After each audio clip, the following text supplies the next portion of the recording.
and I think to myself, what a wonderful world.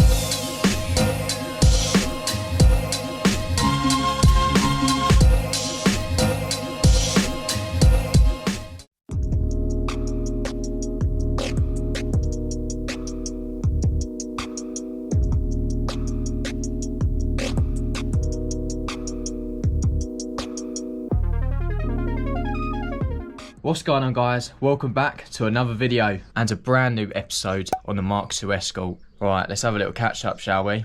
If you guys remember rightly, in the last episode I was removing all the undersill from inside, and you'll be pleased to know that I've now finished the monotonous task. I've done all of the passenger footwell which was left, and I've literally gone right up here onto the bulkhead and that, so yeah, I've not missed any corners in here. Even though that looks dark. It's just a shadow, I promise. Anyway, the main reason why I've brought you guys into the cab of the Mk2 Escort is because there's a few patches that I'm not too happy about, which I have uncovered. Now, working on this side, the panels look pretty much brand new. There's been a couple of patches here and there, but as we come over to this side, we do have this patch here that we need to focus on. And also, when you get down here, some holes start to appear, and this bit here in particular is quite scabby with a lot of holes too. So it's really just them two patches that I've uncovered on the floor pans, which in the grand scheme of things is really good because at least my floors ain't rotten and I don't need to replace the whole panels. Now I've showed you guys the inside, and now I'm going to show you what I uncovered yesterday. So I've been on a bit of a mission past couple of evenings. Not only have I finished inside, I've actually nearly completed the bulkhead on this side, and as you can see, I have uncovered some holes. Got to be worth noting to anyone who hasn't been following the series up to now, this is actually a left-hand drive car originally, and I'm currently in the process of swapping it to right-hand drive. So most of the patches here are from previous holes that were on this section of the bulkhead. As you can see down here, that's actually where the steering column used to come out of. But yeah, someone's done a half decent job on that, so I'll be grinding that flush and putting a light skimmer filler on that. Emphasis on the word light. As for this top section, I'm going to have to cut it out and put a fresh bit of metal in there. Also need to blank off a couple of these holes because I'm pretty sure the only one I need on this side is going to be the wiring loom hole. But yeah, it's good to see that there's no rust uncovered here. Speaking of the wiring loom hole, here it is. Now I've had some advice off a bloke called Ben. He said just cut this out and then you can weld it in the other side, which would obviously save time in trying to flare out and make the exact same hole. The servo's also meant to sit here, but I'm not sure if I'll be running that yet, so I'm just going to be blanking off these holes. Also, just a quick one on the steering column hole on this side. It's actually been made too far over to the right. It needs to be slightly over that way a bit. So yeah, I'll be adjusting that as well. Whilst I was trying to work out what hole went where and how big they needed to be, on cue, a bloke called Darren French gave me a message on Facebook, and he said to me that he's converted a couple of Escorts from left-hand drive to right-hand drive, and he's got a couple of templates that might be useful to me. Now at this point I couldn't believe my luck because that is just what I needed, and he's been so kind to me to send out some right-hand drive templates. I was literally over the moon. As you can see, this is the main part we need for the bulkhead. My finger there is where the brake servo sits, and you got a couple other holes up here. I think all of the small holes are for the backing plate for the servo. I believe there's like a reinforcement bit. You can see there where it's like a different colour. Anyway, down here you've got the steering column hole, a big rust hole that we won't worry about, and yeah, your little grommet hole. So yeah, this is going to come in handy so much. That's just place there at the moment. It's not actually in line or anything, but what I can do is base it off of this oval grommet hole down here. I've got the same hole here, so I'll be measuring it all up, and as you can see already, that steering rack hole is well over to the right. In the care package, Darren also sent me 3 other pieces from a right-hand drive Escort. The first one being the fuse box location. As you can see, he's just cut this out of an old rusty Escort. It literally just slots on there perfectly, so I'll be able to draw around that and make a template for the fuse box location. The other two pieces that he did include are the wiper holes. When I first got these, I was worried. I thought, how the hell am I going to line that up? But you got this this square bit at the back here. It's like a embossed bit, and it literally just lips over the top there, sits in there, and that's your hole. Same with this piece here. Just sits on there and ready to drill the hole. So yeah, I can't thank you enough, mate. You'll have to bear with me, guys, because I'm just getting you all up to speed with the couple of things that have been happening on the Mk2 Escort, but I've got really bad hay fever today, so my nose is blocked as anything. But the other day I did purchase this, which is what I've been needing for quite a while now, which is a right-hand drive scuttle panel. This is a Magnum panel scuttle, which I bought from Escort Tech. It's brand new. It's just a little bit dusty at the moment because I've been wire wheeling all of the filler off the bulkhead. But yeah, this is exactly what I need, and it will be lining up with everything when I come to weld it on. Can you tell I've been doing a bit of messy work in the Escort? Cool. As I've said, I want to get the inside floor done and primered first, so I'm going to be tackling this little bit first of all, our main patch of welding. So I'm going to be marking it out, cut it out, try and make up a bit of metal that looks pretty much the same with all the dips in it and that, and yeah, I'll bring you guys along with me.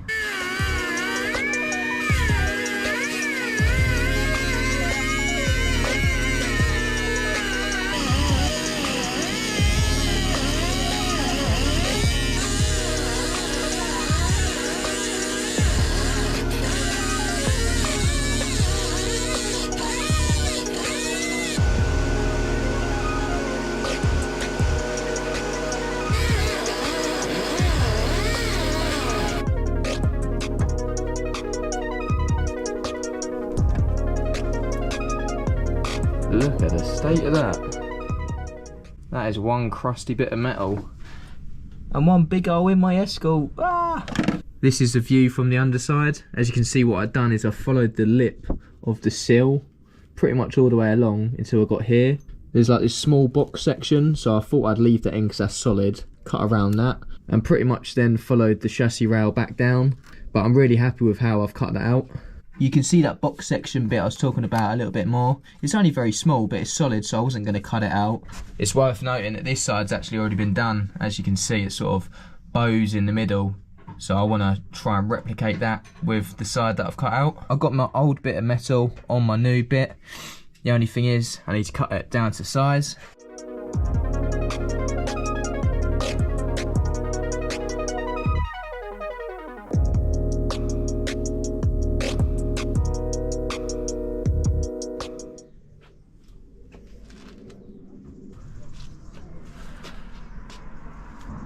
Well, I was working on my Mk2 Escort, but my parents' camper van has just failed its MOT and they're meant to be going to Scotland in a couple of days, so we've got to change the strut out because it's leaking excessively. We've also got a link. Let's get on with that then. I ran out of time the other evening, so I'm going to be cracking on with it today. I'm trying to make this recess or curve in the bit of metal, a bit like this one's got. It's not even that major, but I'd love to be able to fabricate up a piece of metal that's actually got a curve in it rather than just slapping on a plate. But what I'm going to do first, I'm going to take all of the coating off of this bit of metal, and I'm also going to be cleaning up all around the edges on here and underneath, because when I do come to weld it, I don't want it to start burning off the undersill. From what I've learned, prep is the main thing. There we go, that's all the top side cleared up. I've also done under here too. All I'm going to do now is hit it with some of this weld through zinc primer.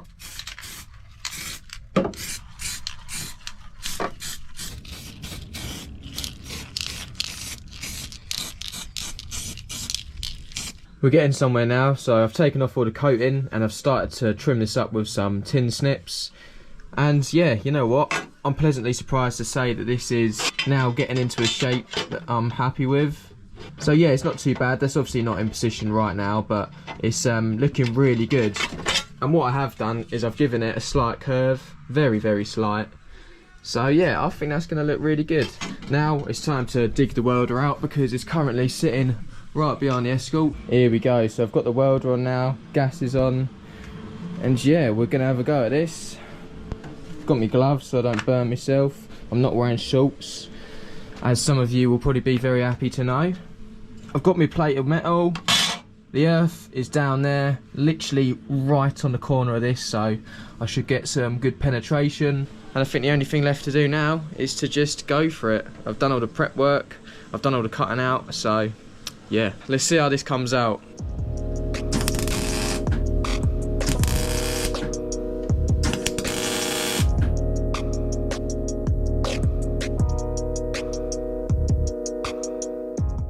Just having a quick break. As you can see, this part is actually really good. I've got quite a few nice little lines going on. This part on the other hand is a little bit messy, but just remember guys, I've only just started welding. People spend years training to become brilliant welders, and yeah, this is just my learning process. So yeah, be kind in the comments.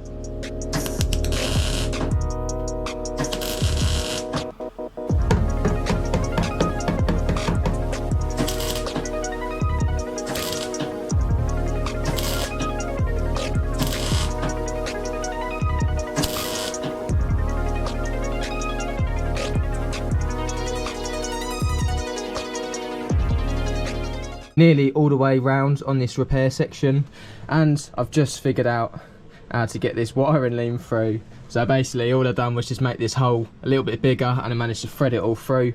So now I can fully weld up this section without worrying about getting the rear light loom too hot. And you know what guys, I don't think I've done a bad job here. I'm going to be grinding it all back down and trying to find the little pinholes anyway.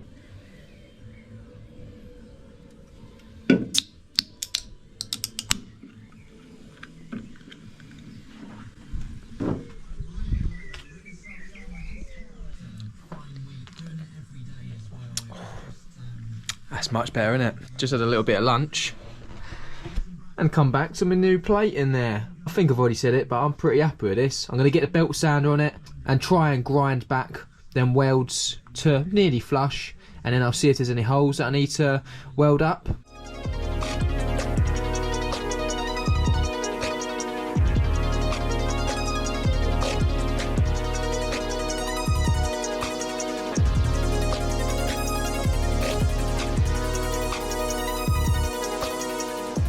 There we go, that is my plate all done.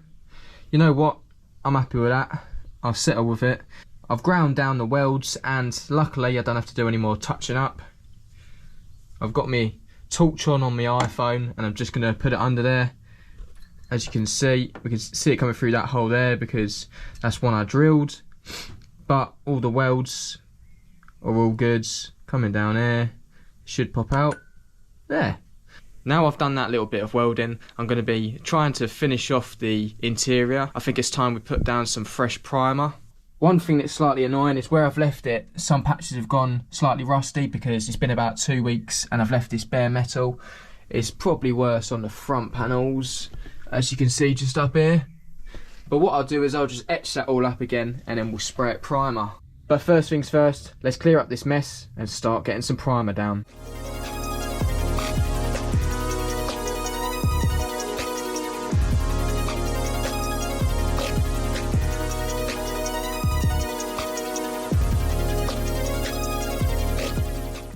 Making big moves today.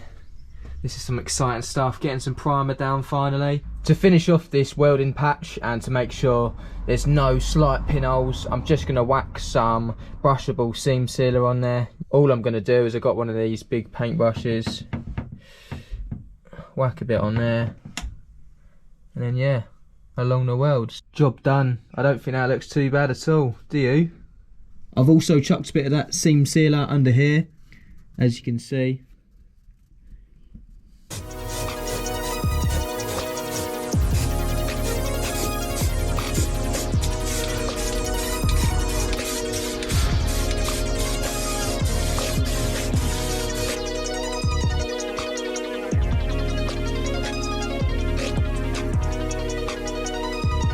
I've had a little clean up now and it's looking a lot better. One thing I'm going to do to the front floor pans that I didn't do to the rear ones is that I'm going to be applying this Rust Hammerite stuff. I've used this before on the Escort and it's just really good stuff. I just feel like these front two floor pans need it. It's just a belt and braces kind of thing, so I'm going to be applying that before the primer.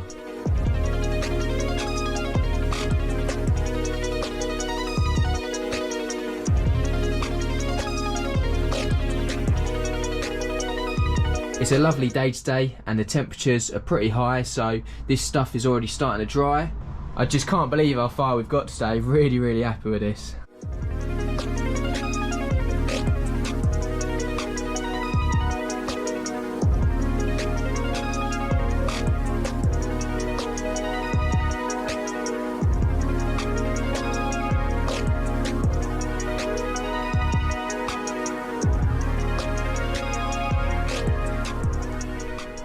Progress. Yes. So I've nearly primered the whole inside of the Mk2 Escort, apart from this bit up here, mainly because I ran out of primer. So I've already done 2 cans on the inside, but I'll grab a can tomorrow. That's a whole day's worth of graft on my day off, but I'm going to come back out here after work tomorrow evening. I'm bringing you guys into another day now, and I've just finished primering the inside of the Escort. Now the interior is fully primered. It's had 2 coats, and yeah, you know what guys, looking at this just makes me so motivated. It's all ready for colour now.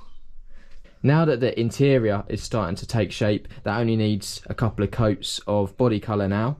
I'm going to be starting to work my way forward and focusing on the bulkhead area.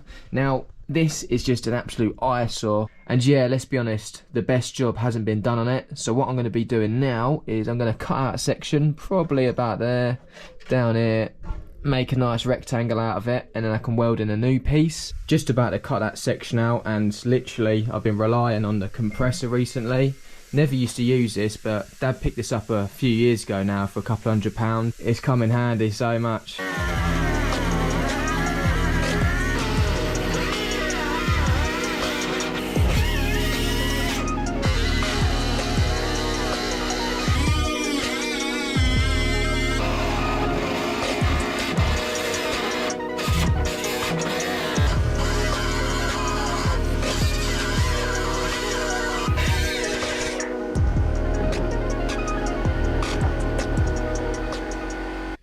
There we go, that's one bit of, I don't even know what you're going to call that. Badly welded, holy piece of rubbish. So yeah, there's something also oddly satisfying about cutting out a rubbish bit of metal and just seeing a massive hole. I don't know why, it's just all neat, ready for a nice fresh plate of metal to go in there. As much as I'd love to keep on going right now, there's only so many hours in a day and so many days in a week, and we've got to draw the line somewhere. But saying that, I think we've made a lot of progress. The interior is ready for paint, and the next episode will be a lot of bay related work too. I hope all you guys are enjoying the Escort content. There's going to be loads more to come. And yeah, as I say, with the lighter evenings, it just makes me want to come out in the garage and make more progress on it. Short and sweet outro. If you did enjoy the video, give it a like. And if you like what you see, subscribe to the channel to see more. Thank you all for watching, and until the next one, I'll see you guys later.